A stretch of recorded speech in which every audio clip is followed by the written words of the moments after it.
Boss Percy's mean. He stepped on Dell's mouse. He stepped on Mr. Jingles. And then, before we could say anything else to him, if we could have thought of anything to say, John Coffey went back to his bunk, lay down, and rolled on his side to face the wall.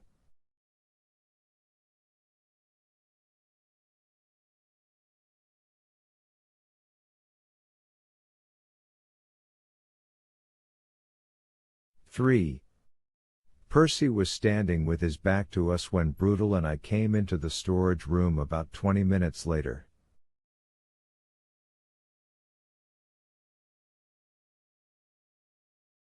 He had found a can of paste furniture polish on a shelf above the hamper where we put our dirty uniforms, and, sometimes, our civilian clothes. The prison laundry didn't care what it washed, and was polishing the oak arms and legs of the electric chair.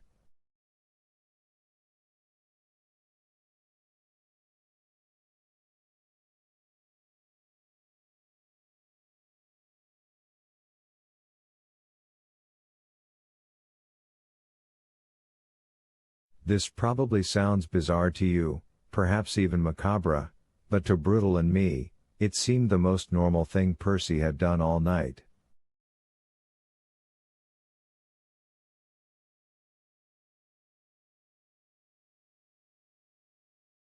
Old Sparky would be meeting his public tomorrow, and Percy would at least appear to be in charge.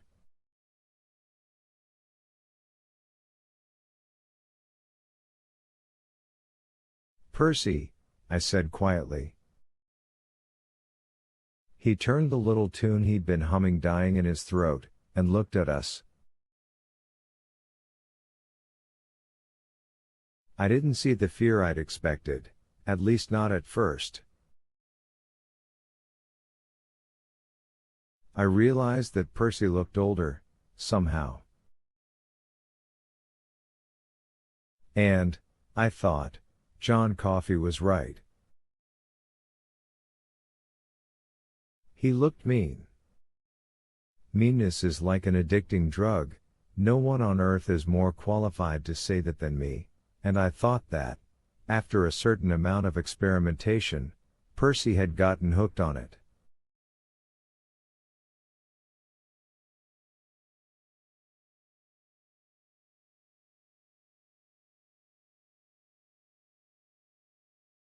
He liked what he had done to Delacroix's mouse.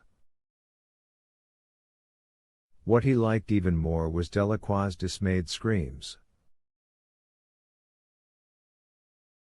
"Don't start in on me," he said in a tone of voice that was almost pleasant. I mean, hey, it was just a mouse. It never belonged here in the first place, as you boys well know.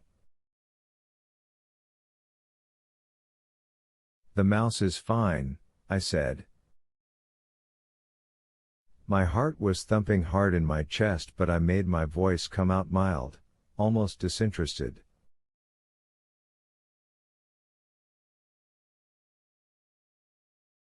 "Just fine.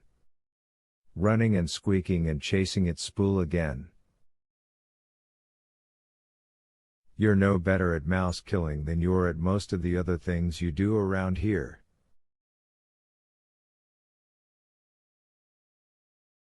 He was looking at me, amazed and disbelieving. "You expect me to believe that?" The goddamn thing crunched. I heard it. "So you can just shut up."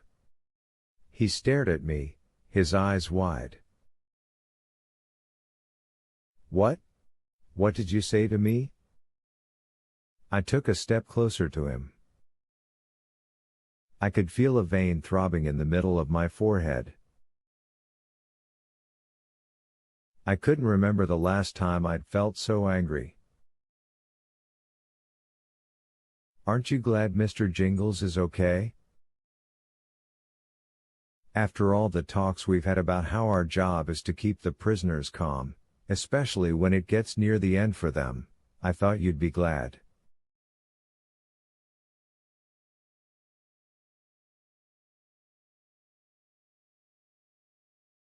Relieved. With Dell having to take the walk tomorrow, and all. Percy looked from me to Brutal, his studied calmness dissolving into uncertainty.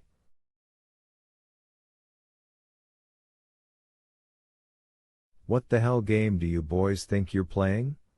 He asked. None of this is a game, my friend, Brutal said. You thinking it is well, that's just one of the reasons you can't be trusted.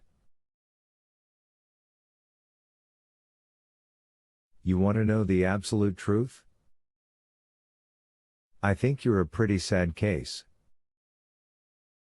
You want to watch it, Percy said. Now there was a rawness in his voice. Fear creeping back in, after all, fear of what we might want with him, fear of what we might be up to.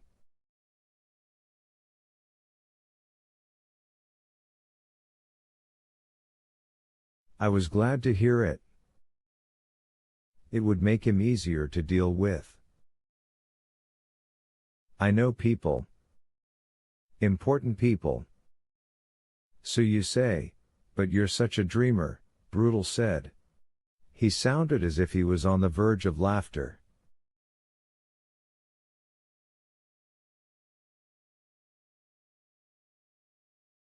Percy dropped the polishing rag onto the seat of the chair with the clamps attached to the arms and legs.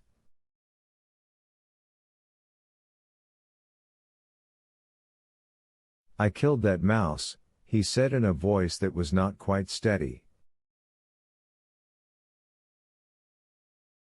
Go on and check for yourself, I said. It's a free country.